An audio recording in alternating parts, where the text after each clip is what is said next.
दोस्तों जल्दी से आप अपने चैनल और गुरुजी को सब्सक्राइब करें और इस घंटी पर क्लिक कर दें ताकि आपको पता चल जाए कि आपका इंग्लिश का पीरियड शुरू हो चुका है। Hello everyone. तो कैसे हो आप लोग? तो बच्चों आई होप सभी बढ़िया होंगे। तो हमने पोएम पढ़ी थी स्पेस टाइम कॉन्टिनम पोएम। किसकी? वीके गोका यानी विनायक कृष्ण गोका की पोएम हमने स्पेस टाइम कॉन्टिनम पढ़ी। उसी का क्रिटिकल एप्रिसिएशन अब हम समझेंगे।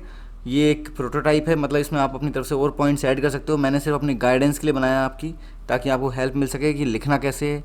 इसमें आप अपनी तरफ से समरी का पॉइंट ऐड कर सकते हो या और भी कोई पॉइंट आपको सही लगता है वो ऐड कर सकते हो, ठीक है। और ये जो नोट्स होंगे वो आपको वेबसाइट में मिल जाएंगे www.ourguruji.in। आपको स्क्रीन पे URL दिख रहा होगा, ठीक है। तो चलो हम स्टार्ट करते हैं। सबसे पहले इंट्रोडक्शन लिखेंगे हम लोग। तो इंट्रोडक्शन क्या लिखेंगे कि स्पेस टाइम कॉन्टिनम एक पोएम है जो कि विनायक कृष्ण गोका के द्वारा लिखी गई है।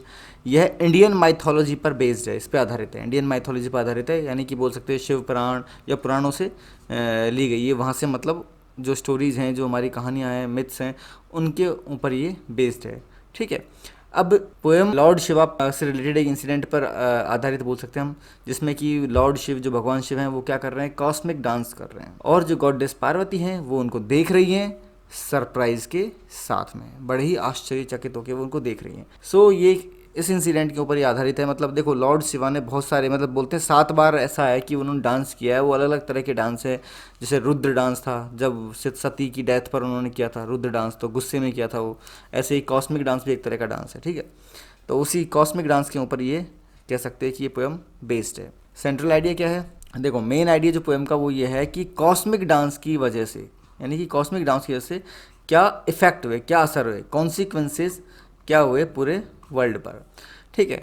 अब एक्चुअल में देखा जाए तो जब उन्होंने अपना डांस स्टार्ट किया, ठीक है, तो उनके डांस की वजह से आप कह सकते हो कि टाइम की और स्पेस की स्पीड बहुत बढ़ गई। यानी टाइम जिस नॉर्मल स्पीड में चलता है उसकी बजाय बहुत स्पीड से चल रहा है, मतलब बहुत जल्दी से टाइम खत्म हो रहा है। दुनिया मतलब जब टाइम बहुत स्पीड से चलेगा तो मतलब चीज़ों की जो लाइफ होगी ना वो बहुत शॉर्ट हो जाएगी, ठीक है।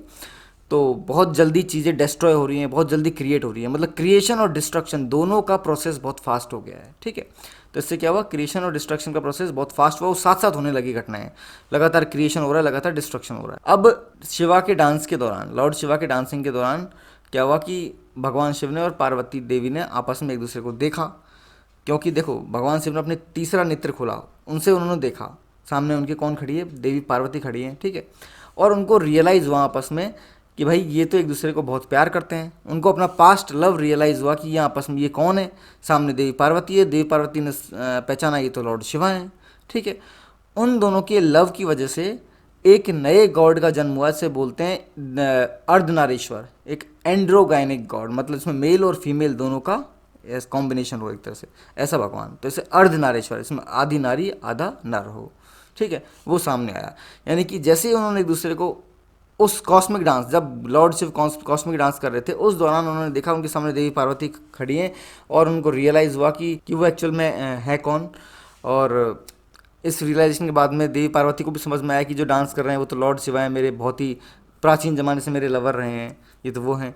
तो एक दूसरे को उन्होंने पहचाना, और उसके बाद में अर्धनारीश्वर गॉड का एक तरह से जन्म हुआ। तो ये सेंट्रल आइडिया है पोएम का। थीम्स क्या हैं? देखो, थीम्स इसमें एक तो है यूनिटी ऑफ अपोजिट्स, कि अपोजिट चीज़ों को बोल सकते हैं उनकी यूनिटी, उनमें उनका एक हो जाना। अपोजिट कैसे? देखो, अपोजिट ऐसे मान सकते हो इसमें, क्योंकि पोएम ने प्रेजेंट किया है अर्धनारीश्वर जो फॉर्म है भगवान शिव और देवी पार्वती का, जो अर्धनारीश्वर फॉर्म है ना, उसको दर्शाया है पोएम ने, ठीक है। उनका अर्धनारीश्वर रूप को दर्शाया है। तो ये जो फॉर्म है, अर्धनारीश्वर सिंबल है ना, ये किस चीज़ का सिंबल है ये फॉर्म? ये यूनिटी ऑफ अपोजिट्स है, कि मेल और फीमेल दोनों विपरीत होती हैं, मेल और फीमेल अपोजिट्स होते हैं, उनकी यूनिटी हो गई, वो एक हो गए हैं। वो क्या बन गए? एक बन गए, अर्धनारीश्वर फॉर्म बन गए। तो अपोजिट चीज़ें मतलब बोल सकते हैं उनका यूनियन बन गया, वो यूनिटी हो उनमें दर्शाई गई है, वो एक हो गई हैं। इसी तरीके से हम बोल सकते हैं कि जब इस तरह की यूनिटी होती है ना, तो पूरे संसार में हार्मनी, एक तरह से बोल सकते हैं सौहार्द्रता, और हम बोल सकते हैं कि भाई मिलजुल के रहना, और इस तरह से ब्रदरहुड, भाईचारा, वो स्प्रेड होता है। तो डिस्टर्बेंस जो था ना, जो कॉस्मिक डांस की वजह से, लॉर्ड शिवा के कॉस्मिक डांस की वजह से जो डिस्टर्बेंस क्रिएट हो गया था ना, वो डिस्टर्बेंस रुक गया अर्धनारीश्वर फॉर्म के बाद में। समझ में आई बात कि किस तरीके से अपोजिट एलिमेंट्स आपस में मिले, और उन अपोजिट एलिमेंट्स के मिलने के बाद में एक हार्मनी है ना, एक ब्रदरहुड, एक पीसफुल एनवायरनमेंट की का मतलब इस्टेब्लिशमेंट हुआ, उसकी स्थापना हुई, पीसफुल एनवायरनमेंट की स्थापना हुई एक तरीके से। तो अपोजिट एलिमेंट्स कौन से हैं, मेल और फीमेल यहाँ पे, ठीक। अब देखो क्रिएशन और डिस्ट्रक्शन दूसरी थीम है कि साथ साथ में क्रिएशन भी हो रहा है, डिस्ट्रक्शन भी हो रहा है। तो बेसिकली जब कॉस्मिक डांस हो रहा होता था, उनके इफेक्ट से, कॉस्मिक डांस के इफेक्ट से, लॉर्ड शिवा के इस डांस के इफेक्ट से हुआ क्या, यूनिवर्स में टाइम और स्पेस की स्पीड बढ़ जाती है और सडनली मतलब होता क्या है कि साथ साथ में क्रिएशन हो रहा है, लगातार अलग अलग सृष्टियों का निर्माण हो रहा है, सृष्टियों का मतलब नष्ट हो रही हो। तो वर्ल्ड में जगह जगह कह सकते हो कि नई नई एलिमेंट्स का एक तरह से क्रिएशन हो रहा है और उनका डिस्ट्रक्शन भी हो रहा है, दोनों साथ साथ में हो रहा था। तो क्योंकि जब ऑब्वियस सी बात है, मान लो टाइम इतना फास्ट चलेगा तो जो जहाँ आप 80 साल जीने वाले हो वहाँ आप कुछ ही मिनटों में आपकी लाइफ पूरी हो जाएगी, ख़त्म, ठीक है, आपके 80 साल गुजर गए कुछ ही मिनटों में। तो जब सीधी सी बात है, जब इतना फास्ट टाइम चल रहा है तो जो प्लैनेट्स हैं जो करोड़ों साल जीने वाले थे वो कुछ ही दिन में ख़त्म हो जाएंगे, ठीक है। जो कह सकते हैं कोई भी लाइफ फॉर्म है जो कई 100 साल लंबा चलने वाली थी, वो लाइफ फॉर्म अब बहुत जल्दी ख़त्म हो जाएगी। तो इस तरह से क्रिएशन बहुत फास्ट हो रहा था तो डिस्ट्रक्शन भी बहुत, तो ऐसे पैदा भी बहुत स्पीड से हो रहे थे और मर भी बहुत स्पीड से रहे हैं, ठीक है। तो क्रिएशन और डिस्ट्रक्शन दोनों बहुत ही स्पीड से हो रहा था। फिगर ऑफ स्पीच क्या क्या है, एलिट्रेशन, देखो सक्सेसिव साउंड्स स, तो ये कॉन्सोनेंट साउंड्स है और वर्ड की स्टार्टिंग में आ रहे हैं, तो ये एलिट्रेशन का एग्जाम्पल हो गया। असोनेंस, तो एवर रिवॉल्विंग अर्थ, अ, ठीक है। तो अ साउंड क्या है, वोवल साउंड है, तो ये असोनेंस का एग्जांपल हो गया। असोनेंस में चाहे वर्ड की स्टार्टिंग में हो, बीच में, एंड में, कहीं पर भी वोवल साउंड आओ, मतलब वोवल साउंड का रिपीटेशन वर्ड की स्टार्टिंग, बीच में, एंड में कहीं भी हो, वो सब असोनेंस कहलाता है। सिमिलरली देखो gestures of Shiva's eyes and limbs are compare to thunder and lightning. अब देखो भगवान शिव की जो आंखें और हाथ पैरों के जो गेस्चर्स है, हाव भाव है ना, उनको कंपेयर किया गया है किससे, इस आकाश में जो थंडर और लाइटनिंग, बिजली चमकती है, गड़गड़ाहट मचती है, उससे कंपेयर किया गया उनकी आँखों को और उनके हाथ पैरों के मूवमेंट्स को, उनके गेस्चर्स को, ठीक है। तो ये सिमिली हो गई। एनियमेंट, ये एक ऐसी डिवाइस होती है, इसमें एक सेंटेंस होता है, वो पोएम की कई लाइन में कंटिन्यू रहता है। पोएम की लाइनें बदल जाएंगी परंतु सेंटेंस वो चलता रहेगा। जैसे पार्वती वॉज्ड एंट्रेंसेज, अब पोएम की लाइन तो इतनी है, फिर नेक्स्ट लाइन एंड ग्रू होगा, ये and grew older every minute, ठीक है। तो पार्वती वॉज्ड एंट्रेंसेज, ये नेक्स्ट लाइन जो आगे, अब पोएम की एक लाइन तो यहाँ से यहाँ तक है और दूसरी लाइन यहाँ से यहाँ तक है पोएम की, ठीक है, 2 लाइन हो गई, परंतु सेंटेंस चल रहा है। ये जो पहली लाइन में सेंटेंस चल रहा था वही आगे कंटिन्यू है, वो पूरा नहीं हुआ अभी पहली लाइन में, तो वो दूसरी लाइन में भी सेंटेंस जारी है और वो तीसरी लाइन में भी जारी है, चौथी में भी जारी है, देखा जाए तो चारों लाइन में।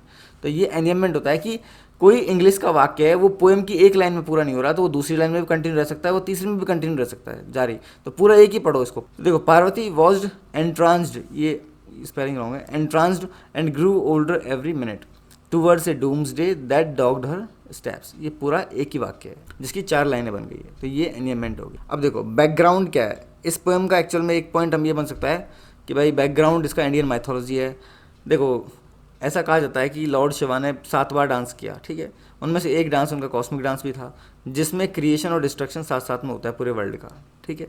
तो ये पोएम जो एक्चुअली है उसी इवेंट को पोर्ट्रे करती है, उसी इवेंट को दर्शाती है ये पोएम, तो हम कह सकते हैं इसका बैकग्राउंड इंडियन माइथोलॉजी में है, ठीक है। स्ट्रक्चर राइम स्कीम क्या है पोएम में कोई पर्टिकुलर स्ट्रक्चर है ही नहीं एक्चुअल में देखा जाता है, और ना ही कोई राइम स्कीम है, ठीक है, तो सिंपल सा है इसमें।